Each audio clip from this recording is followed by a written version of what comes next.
some of the best teams are small and they're elite and they know each other's job. And we're going to talk today about being agile inside of your teams.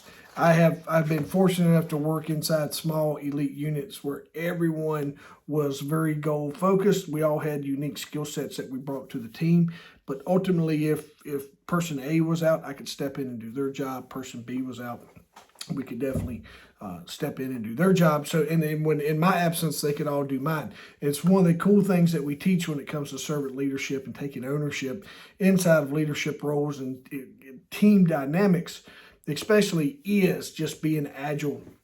The less friction that we have sometimes, and the more that we learn each other's jobs, is it helps us become better. And you can't be, when you're working inside of an agile team, you cannot be worried about what's going on inside of your sandbox when you're not there. You just need to know that the sand's getting moved around in a positive manner, that in your absence, the team is going to step in and continue to do what needs to be done, and they're going to lift your part of the role just like you will be lifting your team's part of the role when they're absent, as people are out, vacation, sick, whatever, while you're waiting for a transition for someone new to come in. But one of the most crucial elements to agility in general is leadership, is making sure that we are championing adaptability, and we're fostering an environment for trust. And one of the things when it comes into being agile is a lot of folks feel threatened because other people may be doing their work in their absence. So good leaders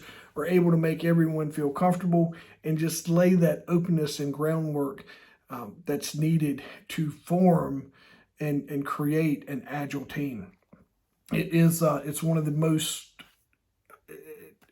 the things that gets overlooked. Is sometimes leaders say, hey, this is a great idea. They don't realize they're sitting in a leadership role, and sometimes their jobs are protected, or they're sitting in an ownership role and the company is theirs. So they don't understand how teaching everyone else's job to everyone else becomes, it can really, it can cause some negative vibes with someone who's used to doing their thing and no one else coming and playing in their sandbox. But the second thing that it does outside of leadership is it will create more leaders, because we all on the team are learning everyone's job, including the leaders. We're learning how the leaders lead. So when the leader's out, someone's going to sit in the seat and they're going to be the leader for the duration while the boss is out of town or what have you. So that allows us to create a culture of continuous learning. We are constantly learning and evolving. Is whatever that looks like inside of your team, we're constantly training together. We're training on different opportunities. I know in some of the roles I had was you may have been SWAT. And the cool thing with SWAT is you go right, I go left. That's the way we used to do it. And it was kind of foolproof, meaning if we got to the door and you were witnessing something and it was like, hey, I'm going right. And when we got to the doorway, you end up going left. I just know to go right. That was the way we used to do it. I'm not sure how that's taught these days, but is not getting wrapped around the actual about this is how we do things and this is the way we do it because of the way we've always done it.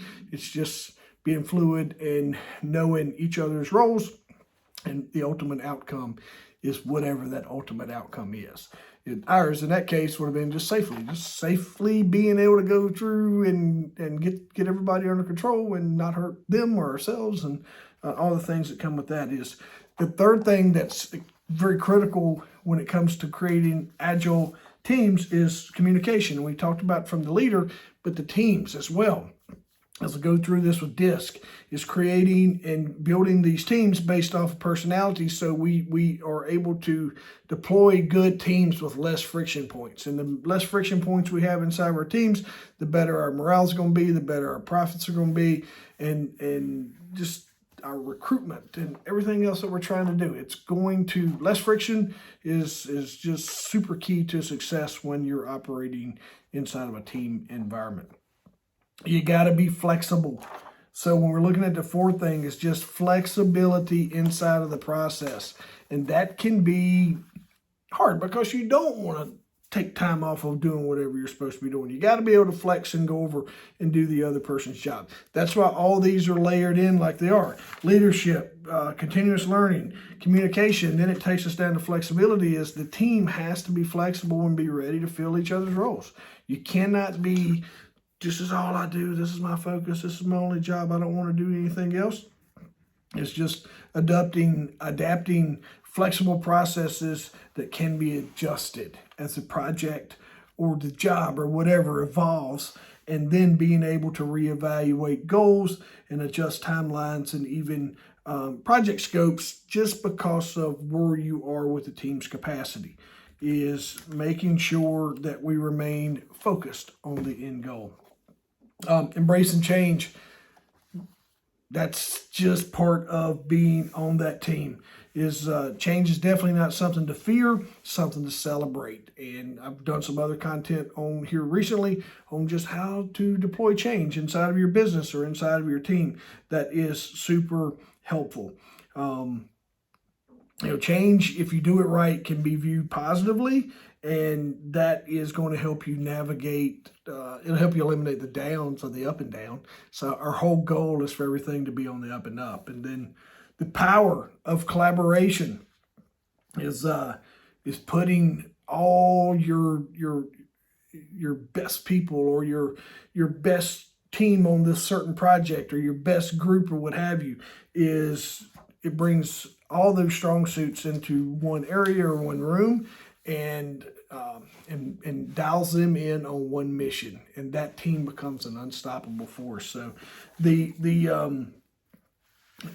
again, using DISC to help pair those personalities together so it creates less friction, that is going to really aid in everyone else's, because everyone, when you bring in those teams together, you may have marketing, you may have leadership, you may have graphics, you may have all those things if you're building a marketing team, or if you're whatever that looks like. But if they can't get along, we're losing the battle. So we want to make sure that we are building all that we can in to make sure that our teams operate with less friction, like we keep saying, and then their collaboration is super high. Couple more things to talk about with that is making sure your team is resilient. There's going to be setbacks. It's going to be setback, and crafting a plan that they can deploy and use to be able to get through those setbacks it can be very crucial to just the overall mission. It helps keep the morale and the culture high. And then when things get bad, you'll find your team will generally fall back into that morale, and they'll fall back into that culture because of who they are and just how they're made, and the leaders and what they're teaching. It's just being able to bounce back from setbacks and being more determined, is coming up with new solutions to problems that cause a setback, is just moving forward. And there's no reason to not turn a setback into something that we're going to fall forward on. So measuring is a big deal. It's making sure that the progress is measured. And there's a saying, what gets measured gets managed. We want to make sure that we're defining clear metrics with our teams, identifying areas of improvement, going back to the cultures of feedback and some of the other talks that we've talked about. Measures of productivity, quality, team satisfaction, or customer feedback.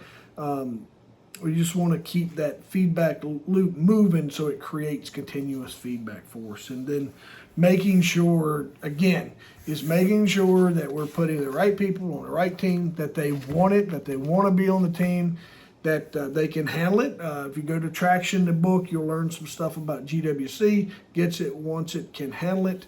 If you give someone a role on a team and they don't get it, they're not going to do well. That's in any role. If you're offering them the role on the team and they don't want it at all, we're just wasting our time. And then the last is the C, is can they handle it? Is when you give them the job, everybody wants the ball until the bigger person is chasing you down the field trying to tackle you. So again, can they handle it? Do they have the capacity? Do they have the the knowledge, the skill set to be able to execute inside the team. So I hope it helps. Be sure to like, share, comment. If you got questions about building agile teams, let me know. I'd love to help you get those answered, and I would love to work with you and your team on just what we can do to help you all operate at a higher level. Hope it helps. See you soon.